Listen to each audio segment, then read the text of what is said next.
1 weak ಒಂದು shifting ಸಿಕ್ಬಿಡೋದು. So ಆಗ ಒಂದು ವಾರದಲ್ಲಿ ಯಾವತ್ತೂ ಕಡಿಮೆ ಆಗಿರ್ಬೋದು, ಯಾವತ್ತೂ ಜಾಸ್ತಿ ಆಗಿರ್ಬೋದು.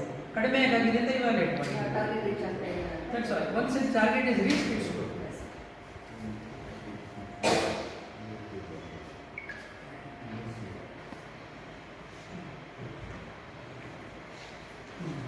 ಯಾವಾಗ ಮುಗಿಸ್ತೀರಿ? ಎಷ್ಟು ದಿನ ಬೇಕು?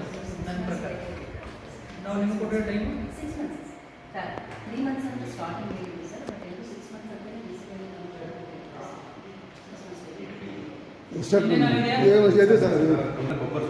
ಮನೆಗೆ ತಹಸೀಲ್ದಾರ್ ವೆಂಕಟೇಶ್ ಸರ್ ಅವ್ರು ಕೊಟ್ಟಿದ್ದೀವಿ.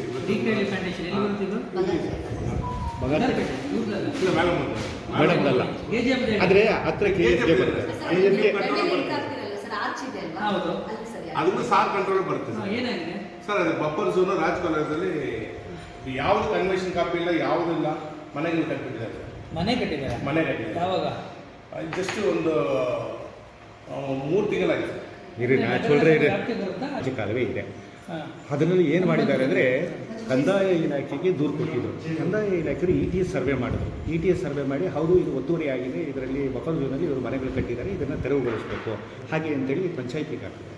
KDಯವರು ಕೂಡ ಅವರು ಯಾವುದೇ ನಮ್ಮ ಇಲಾಖೆಯಿಂದ ಅನುಮತಿ ತಗೊಳ್ಳದೆ ಕಟ್ಟಡಗಳು ಕಟ್ತಾ ಇದ್ದಾರೆ, ಇದು ಇಲ್ಲಿಗಲ್, ಇದು ತೆರವು ಮಾಡಬೇಕು ಅಂತ ಹೇಳಿದ್ರು. ಬಟ್ ಇವತ್ತವರೆಗೂ ಅದು ತೆರವಾಗಿಲ್ಲ. ಇದು ಅದು ಇವಾಗ ಅದನ್ನ ಏನು ಹೇಳ್ತಾರೆ ಅಂದರೆ KDಯವರು ಹೇಳೋದು ನೋಟಿಸ್ ತಗೊಳ್ಳೋರೇ ಇಲ್ಲ. ಯಾರ ಆಸ್ತಿ ಇದೆ? ಸರ್ಕಾರದ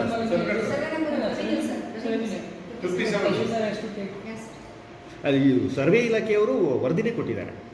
ಇದು ETS ಸರ್ವೆ ಮಾಡಿದ್ರು. ಸರ್ವೆ ಮಾಡಿ ಇದು ಹೌದು ಇದು ರಾಜಕಾಲುವೆ ಮೇಲೆ ಒತ್ತುವರಿ ಮಾಡಿ ಕಟ್ಟಿದ್ದಾರೆ. ಗೌರ್ಮೆಂಟ್ KDಯವ್ರಿಗೂ ಲೆಟರ್ ಹಾಕಿದ್ದಾರೆ ಸರ್. ಬಂಗಾರಪೇಟೆ ತಹಸೀಲ್ದಾರ್ ಹಾಕಿದ್ದಾರೆ ಸರ್.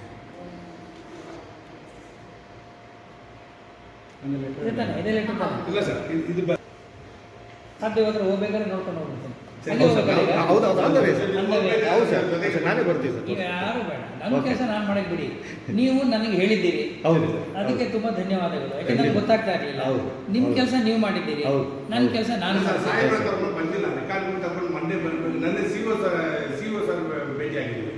ನಾನೇ ಬಂದಲ್ಲ ನಿಮ್ಮ ಹತ್ರ. ಅದೇ ನೋಡಿ, ಅದಕ್ಕೆ ದೇವರೇ ಬಂದ್ಮೇಲೆ ಮುಗಿದೋಯ್ತು.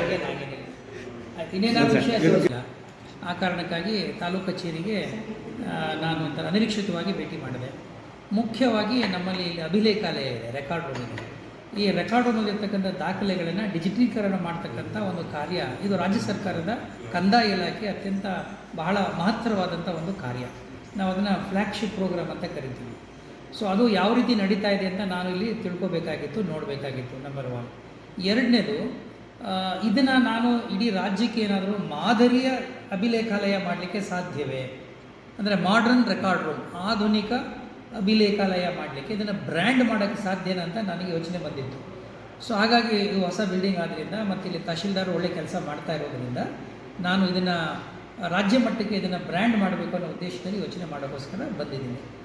ಆಮೇಲೆ ಇಲ್ಲಿ ಏನಾಗಿದೆ, ನಮ್ಮಲ್ಲಿ ಜನ ಸ್ವಲ್ಪ ಕಡಿಮೆ ಇದ್ದಾರೆ ಅಂತೇಳಿ 6 ಜನ ಡಿಜಿಟಲೈಸೇಷನ್ ಮಾಡ್ತಾ ಇದ್ದಾರೆ. ಅದನ್ನು ಈಗ ನಾವು 10 ಜನ ಮಾಡಲಿಕ್ಕೆ ನಾನು ಆದೇಶ ಕೊಡ್ತೀನಿ. ಸರ್ವರು ಟೆಕ್ನಿಕಲ್ ಪ್ರಾಬ್ಲಮ್ ಆಗುತ್ತೆ, ನಮ್ಮ ಕಂಟ್ರೋಲ್ ಇರೋದಿಲ್ಲ ಅದು. ಆಮೇಲೆ ಅವರಿಗೆ ಎಕ್ಸ್ಟ್ರಾ ಕಂಪ್ಯೂಟರ್ಸ್ ಬೇಕು ಮತ್ತು ಸ್ಕ್ಯಾನರ್ಸ್ ಬೇಕು ಅಂತ ಹೇಳಿದರೆ ಅದನ್ನ 1-2 ದಿನದಲ್ಲೇ ನಾವು ಅದನ್ನು ಕೊಡಿಸೋ ವ್ಯವಸ್ಥೆನೂ ಕೂಡ ಮಾಡ್ತೀವಿ. ಒಟ್ಟಾರೆ ಈ ಸಾರ್ವಜನಿಕ ನಮ್ಮ ವಿಧಾನಸಭಾ ಕ್ಷೇತ್ರದ ಜನರಿಗೆ ನೀವು ಏನು ಹೇಳಲಿಕ್ಕೆ ಬಯಸ್ತೀರಿ? ಏನಿಲ್ಲ, ನಾವು ಕಂದಾಯ ಇಲಾಖೆಯವರು ಸದಾ ನಿಮ್ಮ ಸಮಸ್ಯೆಯನ್ನು ಸ್ಪಂದಿಸಲಿಕ್ಕೆ ಸಿದ್ಧವಾಗಿರ್ತೀವಿ. ಯಾರೂ ಯಾವುದೇ ಕಾರಣಕ್ಕೂ ಮಧ್ಯವರ್ತಿಗಳ ಮೂಲಕ ತಾಲೂಕು ಕಚೇರಿಯಲ್ಲಿ ವ್ಯವಹರಿಸಬಾರ್ದು. ಆಮೇಲೆ ಸುಮ್ಮನೆ ಅವರು ಇವರು ಹೇಳ್ತಕ್ಕಂಥ ಮಾಹಿತಿಗಳು ತಗೊಂಡು ಅಥವಾ ಮೋಸ ಹೋಗೋದು ಅಂಥ ಕೆಲಸಗಳಿಗೆ ಗುರಿ ಆಗಬಾರ್ದು. KGFನಲ್ಲಿ ಸಾಕಷ್ಟು ಜನಸಂಖ್ಯೆ ಜನ ಇದ್ದಾರೆ ಮತ್ತು ಭಾಳಷ್ಟು ಜನ ಬಡವರಿದ್ದಾರೆ, ಕಡು ಬಡವರಿದ್ದಾರೆ. ಅವ್ರದ್ದು ಸಮಸ್ಯೆಗಳನ್ನು ಬಗೆಹರಿಸಬೇಕಾದ್ದು ನಮ್ಮ ಕರ್ತವ್ಯ.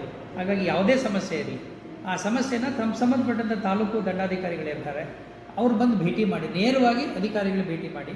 ಯಾವುದೇ ಕಾರಣಕ್ಕೂ ಮಧ್ಯವರ್ತಿಗಳ ಮೂಲಕ ವ್ಯವಹಾರಣೆ ಮಾಡಬಾರ್ದು.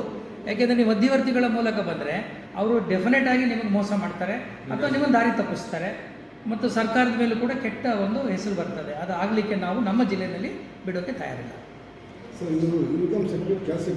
ಈ ಭಾಗದಲ್ಲಿ ಕೆಲವರೆಲ್ಲನೂ ಸರ್ಟಿಫಿಕೇಟ್ನಲ್ಲಿ ವೆರಿಫಿಕೇಷನ್ ಎಲ್ಲ ಮಾಡ್ತಾರೆ. ಇನ್ಕಮ್ ಸರ್ಟಿಫಿಕೇಟಲ್ಲಿ ಆ ರೀತಿ ಏನೋ ಅವರು ಹಾಕೋದು ನನಗೆ ಗೊತ್ತಿಲ್ಲ. ಇನ್ಕಮ್ ಕ್ಯಾಸ್ಟ್ ಸರ್ಟಿಫಿಕೇಟಲ್ಲಿ ಏನಾಗುತ್ತೆ ಅಂದರೆ, ಅಲ್ಲ ಯಾಕೆಂದರೆ ನಿಮ್ಮ ಕಾಸ್ಟ್ ಸರ್ಟಿಫಿಕೇಟು ಹೊಸದಾಗಿ ತಗೋಬೇಕಾದಾಗ ವೆರಿಫಿಕೇಷನ್ ಮಾಡ್ತಾರೆ. ನಿಮ್ಮ ತಂದೆಯ ಜಾತಿಯನ್ನು ನೀವೇ ತಗೊಳ್ಳೋದಾದರೆ ನಿಮ್ಮ ತಂದೆಯ ಸರ್ಟಿಫಿಕೇಟ್ ಕೊಟ್ಬಿಟ್ಟೆ ನೀವು ತಗೋತೀರಿ. ನೀವು ಹೊಸದಾಗಿ ಜಾತಿ ಸರ್ಟಿಫಿಕೇಟ್ ಮಾಡಬೇಕು ಅಂದಾಗ, ಆಮೇಲೆ ಈ ಭಾಗದಲ್ಲಿ ಒಂದಷ್ಟು ಸಮಸ್ಯೆಗಳಿದೆ, ಒಂದಷ್ಟು ದೂರುಗಳು ಕೂಡ ಇದೆ. ಕೆಲವು ಜಾತಿಯವರು ಈ ಪರಿಶಿಷ್ಟ ಜಾತಿ ಅನ್ನೋ ಹೆಸರಿನಲ್ಲಿ ಏನೋ ನಮ್ಮ ಜಾತಿ ಸರ್ಟಿಫಿಕೇಟ್ ತಗೊಂಡು ದುರುಪಯೋಗ ಮಾಡ್ಕೋತಾ ಇದ್ದಾರೆ ಅನ್ನೋ ದೂರಿದೆ. ಆ ಕಾರಣಕ್ಕಾಗಿ ಒಂದಷ್ಟು ಪರಿಶೀಲನೆಗೋಸ್ಕರ ವೆರಿಫಿಕೇಷನ್ಗೋಸ್ಕರ ತಹಶೀಲ್ದಾರ್ ಕೇಳ್ತಾರೆ ವಿನಃ ಇನ್ಯಾವುದೇ ಕಾರಣಕ್ಕೂ ಸಾರ್ವಜನಿಕರ ಸೇವೆಯನ್ನು ಕೊಡಲು ವಿಳಂಬ ಆಗೋದಾಗಲಿ ಅಥವಾ ಸಾರ್ವಜನಿಕರಿಗೆ ಅನಗತ್ಯವಾಗಿ ತೊಂದರೆ ಕೊಡಬೇಕು ಅನ್ನೋ ಉದ್ದೇಶ ನಮ್ಮ ತಾಲೂಕು ಆಫೀಸದಾಗಲಿ ಜಿಲ್ಲಾಡಳಿತ. ಸರ್, ನನ್ನ ಫಾದರ್ ಓದಿಲ್ಲ, ಆವಾಗ ನಾನು ಯಾವ ಸರ್ಟಿಫಿಕೇಟ್ ಕೊಟ್ಟಿದ್ದೆ? ನಿಮ್ಮ ತಂದೆ ಯಾವ ಒಂದು ಸರ್ಟಿಫಿಕೇಟ್ ಕೊಟ್ಟಿರ್ತಾರೆ ಅವ್ರ ಹೆಸರಿನಲ್ಲಿ ಒಂದು ಸರ್ಟಿಫಿಕೇಟ್ ಇರಲೇಬೇಕಲ್ಲ, ಯಾವುದೋ ಒಂದು ದಾಖಲೆ ಇರಲೇಬೇಕಲ್ಲ. ನಿಮ್ಮ ತಂದೆದು ಓದಿರಲೇಬೇಕು ಅಂತೇನಿಲ್ಲ, ಓದಿರಲೇಬೇಕು ಅಂತಿಲ್ಲ. ಈಗ ಉದಾಹರಣೆ ಜಾತಿ ಸರ್ಟಿಫಿಕೇಟ್ ಹೇಳ್ತೀರಿ, ಅವ್ರ ಜಾತಿ ಇರ್ಬೋದಲ್ಲ, ಆ ಜಾತಿ ಸರ್ಟಿಫಿಕೇಟು ಮಕ್ಕಳಿಗೆ ಬರಬೇಕು ಅಂದರೆ ತಂದೆ ಜಾತಿ ಸರ್ಟಿಫಿಕೇಟ್ ಮಕ್ಕಳಿಗೆ ಬರಬೇಕಲ್ಲ, ಅಷ್ಟೇ ಕೇಳೋದು. ಕೋರ್ಟಲ್ಲಿ ನಾವು ಅಪ್ಡೇಟ್ ಮಾಡಿ ಕೊಡ್ತಾ ಇದ್ದೇವೆ ಸರ್. ನಮ್ಮ ಫಾದರ್ ಓದಿಲ್ಲ, ಅದು ತಹಶೀಲ್ದಾರ್ ನೋಡ್ತಾರೆ. ಯಾಕೆಂದರೆ ಅದು ನೋಟ್ರಿ ಮಾಡಿಸ್ಕೊಡ್ತಾರೆ. Notary is not mandate. ನಮ್ಮ ಮ್ಯಾಂಡೇಟ್ರಿನೂ ಅಲ್ಲ, ಮೋರ್ ಓವರ್ ಅದು ಡಾಕ್ಯುಮೆಂಟು ಅಲ್ಲ. ಕ್ಯಾಸ್ಟ್ಗೆ ಒಂದು ನೋಟ್ರಿ ಮಾಡಿ ಅವ್ರ ಸೆಲ್ಫ್ ಡಿಕ್ಲರೇಷನ್ ಮಾಡ್ಕೊಳ್ಳೋದು ಕ್ಯಾಸ್ಟ್ಗೆ ಅಥೆಂಟಿಕ್ ಅಲ್ಲ ಅದು. ಸೊ ಜಾತಿ ಸರ್ಟಿಫಿಕೇಟ್ ಕೊಡಬೇಕಾದ್ರೆ ಸಕ್ಷಮ ಪ್ರಾಧಿಕಾರ ತಹಶೀಲ್ದಾರ್ ಇರ್ತಾರೆ. ಸೊ ಹಾಗಾಗಿ ಅವರು ಏನೆಲ್ಲ ದಾಖಲೆಗಳನ್ನು ವೆರಿಫೈ ಮಾಡಬೇಕು ಅದು ವೆರಿಫೈ ಮಾಡಿಬಿಟ್ಟು ಅವರು ತೀರ್ಮಾನ ಮಾಡ್ತಾರೆ. Okay, thank you.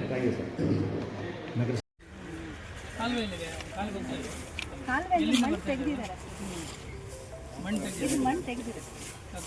ಅಪ್ರೋಚ್ ಎಲ್ಲಿ ಕೊಡ್ತೀವಿ?